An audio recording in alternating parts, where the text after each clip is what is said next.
Guys welcome to our channel. ఈ రోజు అయితే మన ఛానల్లోనే ఒక ఇంట్రెస్టింగ్ ప్రాజెక్ట్ అయితే తయారు చేసాం. అదే డెస్క్టాప్ రోబో. ఆల్రెడీ తమ్లైన్ లో చూసే ఉంటారు. లేట్ చేయకుండా ఈ ప్రాజెక్ట్ కావాల్సిన కాంపోనెంట్స్ అయితే చూసేయండి.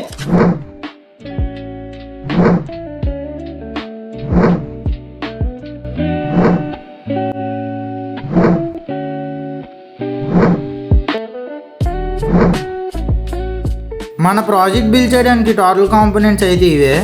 గైస్ డెస్క్టాప్ రోబోట్ బిల్డ్ చేయాలంటే 2 మేజర్ ఇష్యూస్ అయితే ఉన్నాయి.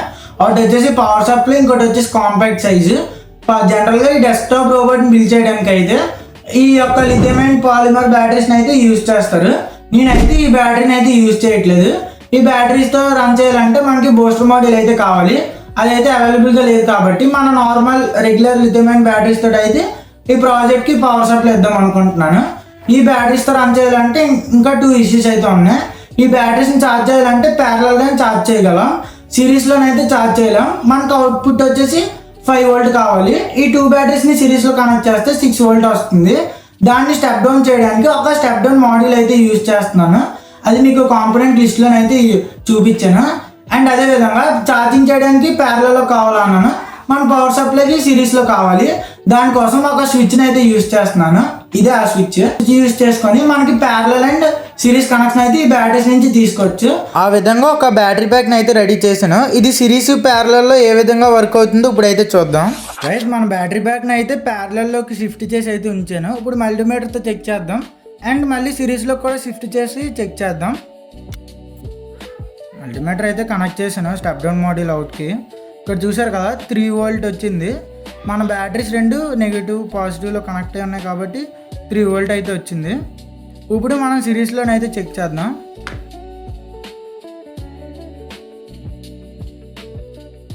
మల్టీమీటర్కి అయితే కనెక్ట్ చేయండి.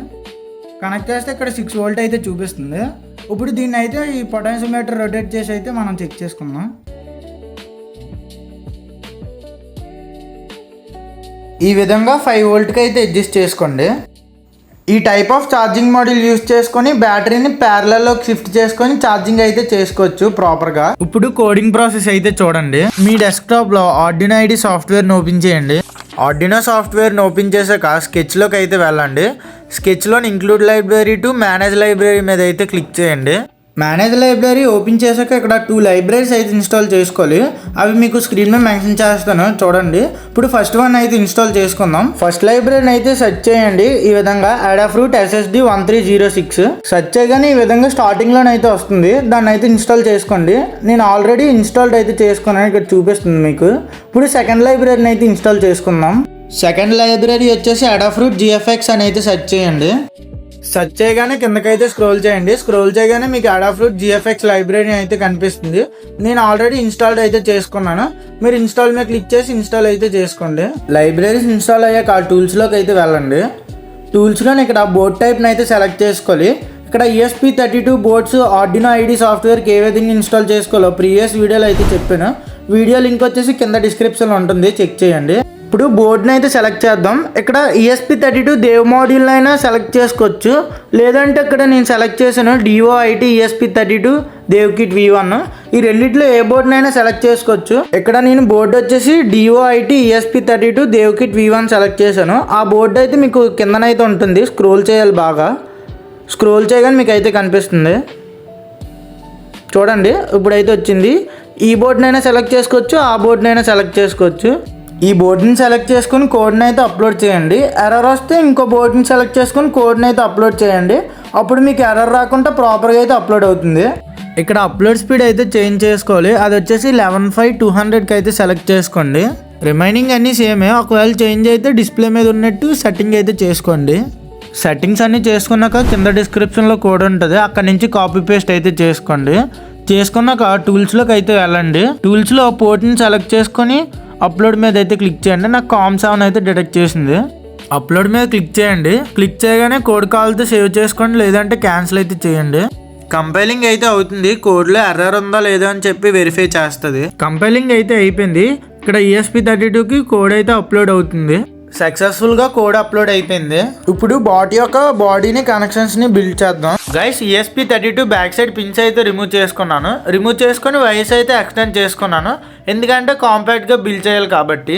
ESP32ని మనం చేసుకున్న బ్యాటరీ ప్యాక్ సైడ్కి అయితే స్టిక్ చేద్దాం. కాంపాక్ట్గా బిల్డ్ చేయాలి కాబట్టి గ్లూతో ప్రాపర్గా స్టిక్ చేసుకోండి.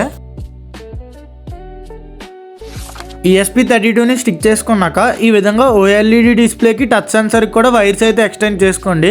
మెయిల్ హెడర్స్ని అయితే యూజ్ చేయకండి, సైజ్ అయితే బల్క్గా అయిపోతుంది, కాంపాక్ట్గా అయితే రాదు. గైస్ బాట్ని బిల్డ్ చేయడానికి నేను ఎటువంటి 3D ప్రింటింగ్ అయితే యూజ్ చేయట్లేదు. నేను PVC షీట్ తోటే బిల్డ్ చేద్దాం అనుకుంటున్నాను. ఈ విధంగా PVC షీట్ మీద బాట్ యొక్క సైజెస్ అయితే డ్రా చేశాను. వీటి సైజెస్ మీకు లాస్ట్లో మెన్షన్ చేస్తాను చూడండి. ఇప్పుడు PVC షీట్ని అయితే కట్ చేద్దాం. వీడియోలో చూపించిన సైజెస్ ప్రకారం PVC పీసెస్ని అయితే కట్ చేసుకున్నాను. ప్రాపర్గా కట్ చేసుకోండి. ఇప్పుడు OLED డిస్ప్లే మౌంట్ చేయడానికి ఫ్రంట్ పార్ట్కి అయితే మార్కింగ్ చేసుకున్నాను. ఇప్పుడు దీన్ని అయితే కట్ చేద్దాం. షీట్కి హోల్ వేసుకొని డిస్ప్లేని అయితే స్టిక్ చేసాను. ఇప్పుడు రిమైనింగ్ పీసెస్తో బాడీని అయితే బిల్డ్ చేద్దాం.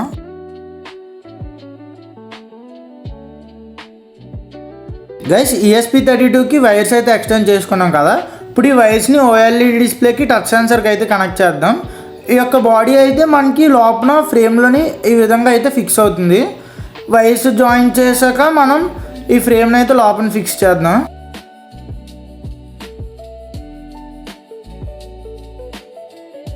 గైస్ బాట్ని ఆన్ అండ్ ఆఫ్ చేయడానికి ఈ టైప్ ఆఫ్ స్విచ్ని అయితే యూజ్ చేస్తున్నాను. ఇది push to on push to off switch. సర్క్యూట్కి అయితే కనెక్ట్ చేద్దాం. ఫైనల్గా కాంపోనెంట్స్ అన్నింటినీ కనెక్ట్ చేసాం. ఇక్కడ ఛార్జింగ్ మాడ్యూల్ కూడా యాడ్ చేసాం, స్విచ్ని కూడా కనెక్ట్ చేస్తాం. Touch sensor, OLED display to ESP32 all connections అయితే కంప్లీట్ అయిపోయాయి. టచ్ సెన్సర్ని ఏ విధంగా మౌంట్ చేయాలో చాలామందికి కన్ఫ్యూజింగ్ ఉంటుంది. సింపులే, టచ్ సెన్సర్ రివర్స్లో పెట్టి గ్లూతో స్టిక్ చేసేయండి. ఈ విధంగా మనం టచ్ చేస్తే మనకి సెన్సర్ అయితే యాక్టివేట్ అవుతుంది. కాంపోనెంట్స్ అన్ని లోపల ప్లేస్ చేసి బాడీని అయితే క్లోజ్ చేస్తాను. ఈ విధంగా మన ఫైనల్ అవుట్పుట్ అయితే వచ్చింది. బ్యాక్ సైడ్ వచ్చేసి ఛార్జింగ్ పోర్ట్, రిమైనింగ్ స్విచ్చెస్ అన్ని ఈ విధంగా ప్లేస్ చేసుకున్నాను బాట్ని ఆన్ అండ్ ఆఫ్ చేయడానికి. Guys OLED display front part అయితే కవర్ చేద్దాం అనుకుంటున్నాను. అది కార్డ్బోర్డ్ తోటి అయితే ఈ విధంగా పీసెస్ని అయితే కట్ చేశాను. OLED డిస్ప్లే సైజ్ ప్రకారం ఈ 2 పీసెస్ని కట్ చేసుకొని హైట్ అయితే పెంచాను. ఇక్కడ సాల్డరింగ్ ప్యాడ్స్ అయితే కవర్ చేస్తూ ఈ విధంగా ఒక ఫ్రేమ్ అయితే వస్తుంది ఫ్రంట్. దీన్ని అయితే స్టిక్ చేద్దాం గ్లూతో ప్రాపర్గా.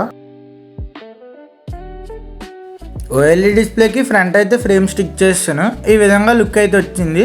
ఇప్పుడు ఎంటైర్ బాడీకి పెయింట్ అయితే వేద్దాం. నేనైతే కలర్ వచ్చేసి బ్లాక్ పెయింట్ తోటి అయితే పెయింట్ చేద్దాం అనుకుంటున్నాను. బాట్కి అయితే పెయింట్ చేస్తాను. ఈ విధంగా లుక్ అయితే వచ్చింది. పవర్ ఇన్పుట్ ఇద్దాం.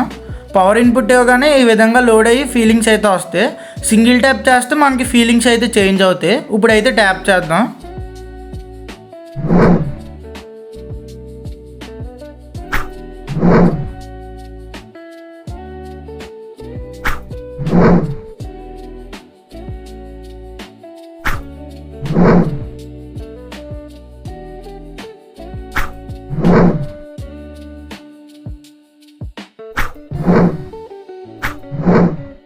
ఈ బాట్లో ఒక గేమ్ని అయితే యాడ్ చేశాను, అది డైనో గేమ్. దాన్ని ఓపెన్ చేయాలంటే బాట్ మీద డబల్ ట్యాప్ చేస్తే డైనో గేమ్ అయితే ఓపెన్ అవుతుంది. ఇప్పుడు డబల్ ట్యాప్ అయితే చేద్దాం. డబల్ ట్యాప్ చేయగానే డైనో గేమ్ ఓపెన్ అవుతుంది. సింగిల్ ట్యాప్ చేస్తే డైనో మూవ్ అవుతుంది. అవుట్ అయ్యామనుకోండి, సింగిల్ ట్యాప్ చేస్తే గేమ్ రీసెట్ అవుతుంది. మళ్ళీ ఫీలింగ్స్ కావాలనుకుంటే లాంగ్ ప్రెస్ చేసి పట్టుకోవడమే. లాంగ్ ప్రెస్ చేయగానే మనకి మళ్ళీ ఈ విధంగా ఫీలింగ్స్ అయితే ఓపెన్ అవుతుంది. గైస్ బాట్కి ఛార్జింగ్ పెట్టాలనుకుంటే ఈ స్విచ్ని అయితే టర్న్ ఆఫ్ చేయండి. బాట్ని టర్న్ ఆఫ్ చేసాక టాగిల్ స్విచ్ని అయితే పైకి షిఫ్ట్ చేయాలి. ఇది ఇప్పుడు సిరీస్ కనెక్షన్ ఉంది. బ్యాటరీ పైకి షిఫ్ట్ చేస్తే మనకి ప్యారలల్లోకి అయితే చేంజ్ అవుతుంది. ఇప్పుడు ప్యారలల్లోకి చేంజ్ అయింది. ఇప్పుడు కేబుల్ తీసుకొని ఛార్జింగ్ పోర్ట్ ప్లేస్లో ఫిక్స్ చేయడమే. ఫిక్స్ చేస్తే మీకు బాట్ అయితే ఛార్జింగ్ అవుతుంది.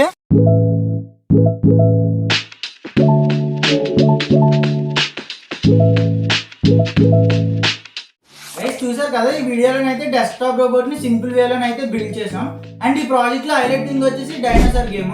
అండ్ ఈ ప్రాజెక్ట్ని ఎంతమంది తయారు చేద్దాం అనుకుంటున్నారో, ఏ ఫీలింగ్ నచ్చిందో కమెంట్ సెక్షన్లో అయితే కమెంట్ చేయండి. ఇంకా మన వీడియోని లైక్ చేసుకోకపోతే వీడియోని అయితే లైక్ చేయండి. ఇటువంటి మోర్ ప్రాజెక్ట్స్ కోసం మన ఛానల్ అయితే సబ్స్క్రైబ్ చేసుకోండి. మళ్ళీ మరొక ఇంట్రెస్టింగ్ ప్రాజెక్ట్ తోటి అయితే కలుసుకుందాం.